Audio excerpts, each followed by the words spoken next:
Hello, and welcome to another session of Creating Art Over 70, brought to you by Signed Rufus. In this particular piece, I think I'm going to do a portrait. I chose a piece that has quite a bit of detail in the hair, in the face, in some of the jewelry. And glasses themselves are a challenge in any portrait, in my opinion, for me anyway. So I chose it for that.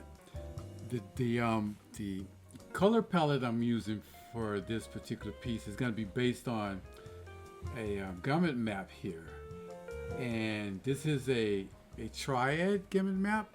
And what the gamut map does for me is it chooses the colors, and all the colors that it work well together in any piece that you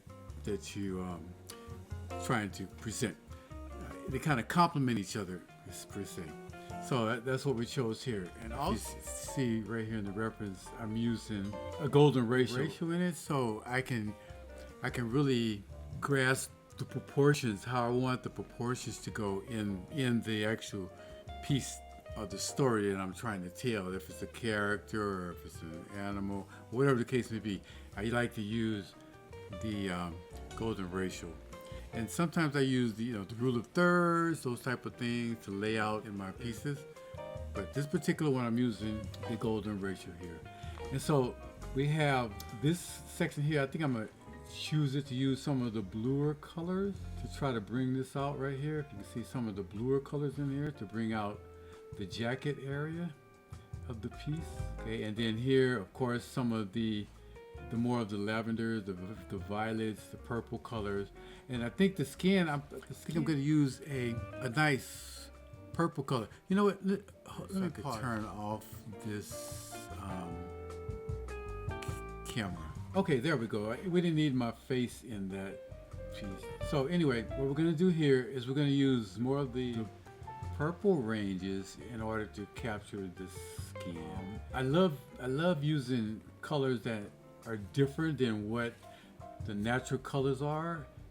So that forces me to use values, use the font, use the values, and make sure that I can get the right transitions in order to capture what it is the story is saying. I think in the jewelry, I'll probably use some of the yellow colors in order to capture that, and the gray in the hair, maybe some of the oranger colors to kind of complement with the background here to some degree. Here. Okay, so that's the gist of this. Let's get started.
Okay, so what I was doing here is I was just really trying to root these eyes. I want to get these eyes set in to the piece because once I have the roots, the eyes rooted, then I'm able to navigate and kind of measure my proportions to get them as close as I can. As you can see here, I started a little high on the paper, but that's okay. It's a painting. But I wanted to make sure I get these eyes solid, solidified in the painting, then I can move out to where I like them. And as you see here, I'm working on them here in the reference. I'm working on them pretty close to it. I'm just trying to make sure I get this anatomy correct right here, because there's a little flow going in here where the little bit of the cheek kind of starts here in this area and flows around the eyelid right here in the cheek is puffed in here, and then you have the eye socket sitting here, and the eyeball sitting in this area right here. And so that's what I want to try to capture here, the eyeball in this area, and then the same on the other side, capture this eyeball right in here, in this area right in here, and make sure that they are going in the same directions as the references here. Okay, and so from this you can see I pulled the subject out of the background. I really didn't want the background, I just wanted the subject, although I didn't really need to do that. This is really the first time I pulled the subject out. I just wanted to see what it looks like. Seems to be nice, but kind of unnecessary, I think.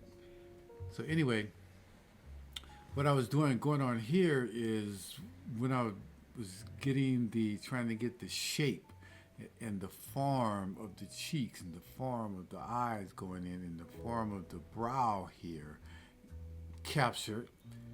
I was losing it because I had nothing to compare it to. I mean, nothing to reference. Is it going the right direction? How is it looking? Blah blah blah. So I started to put in a little bit of the background just for the contrast, so I can see the contrast between the two, so I can get the shapes going on. I like how it's coming. It may look like I'm putting it in a little dark, and I'm still putting in, kind of trying to mix some of the light and the dark throughout the process. However, it seems like the dark seems to be dominating at this stage. But because this is pastel matte paper, and I'm not putting heavy pastel on there, there should be enough teeth for me to be able to layer it and really get some nice highlights like you see in the reference here coming out. The highlights in this area. It's going to be fun. I put orange in for the hair. However, it's not going to be. There's going to be a combination of some orange and some darker orange and some blues for the shadows. And as you can see, when I did the eyebrows, even though the face is basically different shades of purples, I use the darker blue in here for the eyebrows. And also I'll come back and do a little bit of that in when I really want to get the depth inside underneath the eyelid, so the eyeball can really be seen a little clearer.